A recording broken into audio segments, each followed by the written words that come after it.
เวียกงานใต้การนำพาของพรรคเกี่ยวกับเวียกงานปกสในระยะ5 ปีผ่านมาถือว่ามีผลสำเร็จหลายด้านจะมีผลสำเร็จด้านใดๆติดตามเบิ่งพร้อมกันซึ่งในนี้กับเวียกงานดังกล่าวทานสหายพลโทคำเลี้ยงอุทกไกรสอนกรรมการศูนย์กลางพรรครัฐมนตรีกระทรวงป้องกันประเทศได้รายงานต่อกองประชุมใหญ่ผู้แทนทั่วประเทศครั้งที่12ของพรรคว่า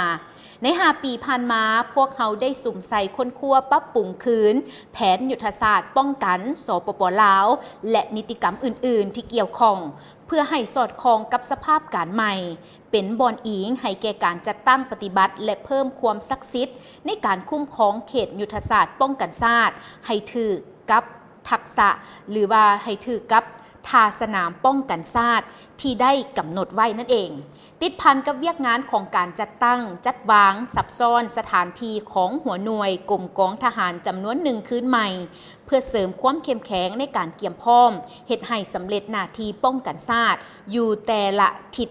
ยุทธศาสตร์ของประเทศซุ่มไซกำลังลงก่อสร้างหากฐานการเมืองอยู่เขตที่ห่างไกลศอกลีเขตไส้แดนและเขตจุดสุมที่รอแหลมปัจจุบันแม่นมี19 กองปฏิบัติงานและมีจำนวนพล405สหายประจำอยู่28จุดของ210บ้านและลงก่อสร้างหากฐานการเมืองแบบมูลเสื้อแม่นมีจำนวน 1,107 หัวหน่วยกลุ่มกองมีจำนวนพล 4,141 สหายสร้างบ้านป้อมมันได้711บ้านสร้างกลุ่มบ้านสู่หบติดเรียนได้204กลุ่มบ้านและปรับปรุงก่อสร้างหากฐานกองหลอนได้ 1,223 กองห้อยสร้างตั้งกำลังป้องกันตัวได้17กองห้อย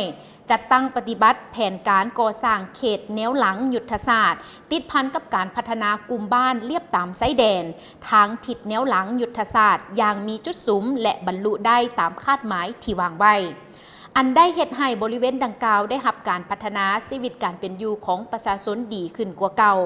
สำคัญแมนสามารถเฮ็ดให้เขตดังกล่าวแมนมีความสงบมีความเป็นระเบียบเรียบร้อยโดยพื้นฐานนอกจากนั้นยังได้สุ่มใส่การจัดตั้งปฏิบัติโครงการก่อสร้างทาสนามป้องกันชาติจำนวนหนึ่งอย่างเช่นสมทบกับบรรดาแขนงการขั้นศูนย์กลางองค์การปกครองท้องถิ่น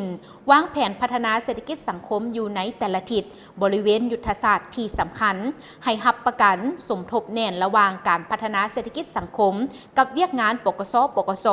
ไปเคียงคู่กับเวียกงานป้องกันชาติซึ่งพวกเขาได้ถือสำคัญและเอาใจใส่ต่อเวียกงานต้านและแก้ไขการก่ออาชญากรรมต่างๆในนี้แม้นได้สุ่มใส่อาชญากรรมทางอินเทอร์เน็ตซึ่งในสุ่มปีที่ผ่านมาวิทยาศาสตร์เทคโนโลยีได้มีการขยายตัวอย่างว่องไวและมีลักษณะก้าวกระโดดเทคโนโลยีทางด้านข้อมูลข่าวสารการกำเนิดของสื่อออนไลน์อินเทอร์เน็ตได้เฮ็ดให้สังคมโลกสามารถเข้าใกล้หากันได้อย่างสะดวกว่องไวโดยบ่มีพรมแดนแต่ว่าในขณะเดียวกันคนบดีก็ได้สวยไส้อินเทอร์เน็ตเพื่อก่ออาชญากรรมเพื่อเป็นต้นการส่อโกงเอาทรัพย์สินแทรกซึมเอาข้อมูลลับของบุคคลหรือองค์กรโจมตีเข้าระบบการเงินบัญชีธนาคารและอื่นๆซึ่งได้สร้างความเสียหายทางด้านทรัพย์สินอย่างมหาศาลและเป็นภัยคมคูถึงความมั่นคงทางด้านการเมืองและเศรษฐกิจสังคมของประเทศลาวเฮาบรรดาอิทธิกำลังปรปักษ์ได้สวยไส้อินเทอร์เน็ตเป็นเครื่องมือเพื่อดำเนินการเคลื่อนไหวมั่งแนวคิดด้วยรูปการบิดเบือนข้อมูลโฆษณาผ่านสื่อออนไลน์แนใส่คนล่มโจมตีแนวทางนโยบายของพรรครัฐปั่นป่วนมั่งแนวคิดของประชาชนเฮ็ดให้สังคมเกิดมีแนวคิดสังสาเปรียบเทียบคอนแค้นละแวงสงสัยกันถือแก่ดึงให้เข้าห่วมลุกฮื้อขึ้นประท้วงต่อต้านแนวทางนโยบายของพรรครัฐแต่ย้อนความเอาใจใส่ซี่น้ำอย่างใกล้ชิดของศูนย์กลางพรรครัฐบาลและการประสานสมทบของภาคส่วนที่เกี่ยวข้องการปฏิบัติหน้าที่อย่างเข้มงวดและด้วยความตัดสินใจสูงของทางเจ้าหน้าที่พวกเขาจึงสามารถป้องกันสกัดกั้นและแก้ไขเหตุการณ์ก็คือสามารถทำลายกลอุบายของพวกบ่หวังดีให้ปราศัยลงไปและในนั้นทานสหายพลโทคำเลี้ยงอุทกไกรสอนยังได้ให้หู้ตื่มอีกว่าเคียงคู่กับผลสำเร็จที่กล่าวมานั้นในซุ้มปีต่อหน้านี้พวกเขาจะได้รับรู้ได้ถึงปัญหาที่จะสุ่มใส่แก้ไขเพื่อรับประกันถึงความมั่นคงของชาติบางปัญหาดังนี้ จะได้มีการผันขยายผลสำเร็จของการสร้างพื้นฐานเขตยุทธศาสตร์แนวหลังกลุ่มบ้านเขตจุดสุมและกลุ่มบ้านเลียบไซแดนที่ได้สร้างความสำเร็จแล้วนั่นในนั้นจะสุ่มใส่สมทบกับองค์การปกครองท้องถิ่นสุกยุ่งการพัฒนาเศรษฐกิจเพื่อแก้ไขชีวิตการเป็นอยู่ของประชาชนให้ดีขึ้นอย่างบ่หยุดยั้งสืบต่อปรับปรุงเวียกงานก่อสร้างหากฐานการเมืองยกระดับความสามารถของพนักงานลงก่อสร้างหากฐานให้มีคุณภาพปรับปรุงเนื้อในและวิธีปฏิบัติตัวจริงให้สอดคล้องกับสภาพการและจุดพิเศษของแต่ละท้องถิ่นสุ่มใส่ปรับปรุงบรรดากิจการป้องกันชาติที่จะสร้างสำเร็จแล้วให้มีความแน่นหนาถาวรและสามารถนำใส่ได้อย่างมีประสิทธิผล